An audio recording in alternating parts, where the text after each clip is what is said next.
guerra, egoísmo, ganância, apatia e competição. Há quem diga que essas características fazem parte da essência do comportamento humano e que remontam não só toda a história da nossa civilização, como também a relação de outras espécies com o meio ambiente.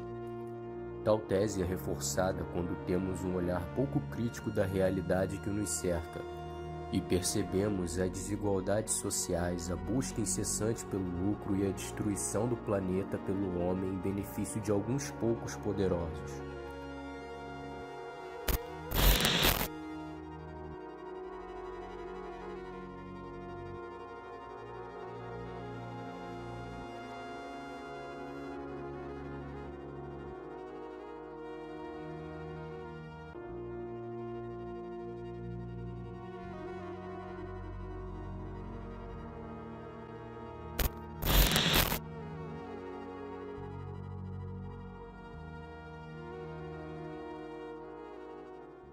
No século XIX, o campo da biologia evolucionista foi dominado por teorias como o darwinismo social de Thomas Henry Huxley, conhecido como Bulldog de Darwin, e Herbert Spencer. Ao aplicar a famosa máxima de Charles Darwin, a sobrevivência do mais apto às sociedades humanas, Huxley reforçou a tese do estado de natureza hobbesiana de guerra de todos contra todos, e concluiu que as hierarquias sociais existentes eram o resultado da seleção natural ou da competição entre indivíduos livres e soberanos e eram, portanto, um fator importante e inevitável da evolução humana. Essas ideias pseudocientíficas dos darwinistas sociais eram amplamente aceitas entre as elites políticas e econômicas da sociedade europeia da época, pois além de reforçar suas posições socialmente privilegiadas e excluir as classes mais baixas, justificavam a colonização europeia da África, Ásia e das Américas. Não demorou muito para que essas ideias pseudocientíficas fossem responsáveis por embasar teorias cada vez mais eugenistas, sendo o nazismo o maior exemplo delas.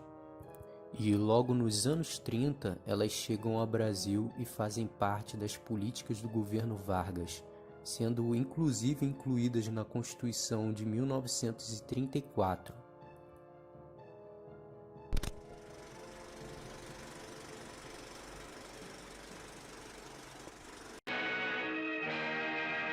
A campanha pela defesa da raça vem sendo desenvolvida em todo o território nacional com o mesmo entusiasmo patriótico e a mesma orientação científica. A menina Miriam Martins Peri, que conquistou o primeiro lugar, utiliza logo o seu prêmio.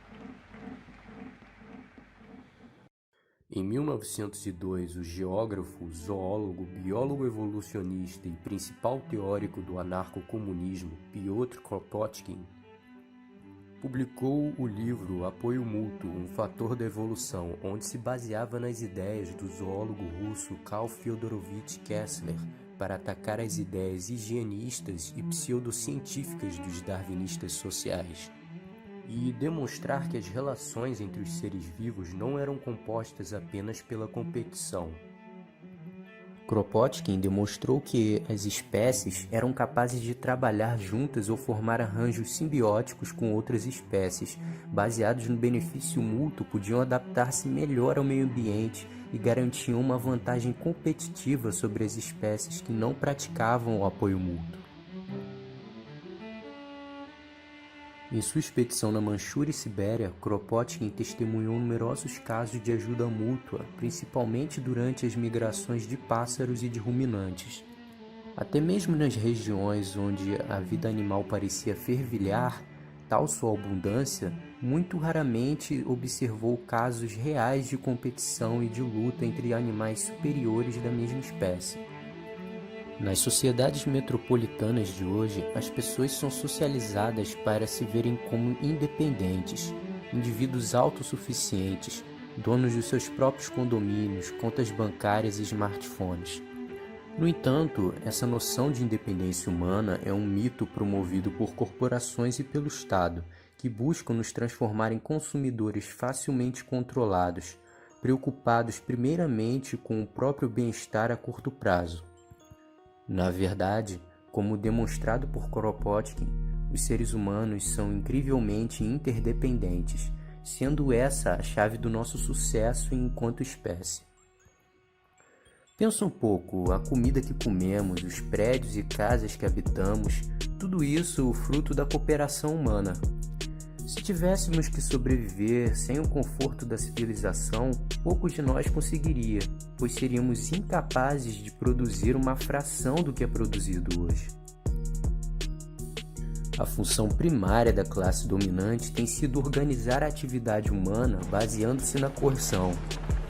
No capitalismo, essa atividade é organizada pela violência direta ou pela ameaça internalizada de fome criada por um sistema baseado na posse de riquezas e propriedade. O capitalismo pode ter inspirado as pessoas a fazerem coisas incríveis, mas desde que haja a possibilidade de lucro. Na ausência da possibilidade de lucro, existem inúmeras tarefas que nunca iriam ser realizadas, desde erradicar a pobreza e doenças preveníveis até acabar com a degradação do meio ambiente. Para realizar esses trabalhos é preciso uma mudança radical da sociedade, uma ruptura com o atual sistema capitalista. Por isso, o apoio mútuo é um elemento importante da prática anarquista, sendo essencial para entender de forma mais ampla as diversas visões anarquistas de organização social futura. Essa prática é perceptível em diversos acontecimentos, que vão desde completos desconhecidos correndo para socorrer uns aos outros em meio a catástrofes, até comunidades se organizando autonomamente ou até indivíduos se voluntariando para lutar por uma causa em prol do bem comum. Imagine um mundo onde a atividade humana não é organizada com base na competição incessante por recursos, mas sim na busca pela satisfação das necessidades reais humanas. E assim você vai entender a forma de mundo que os anarquistas se esforçam para criar.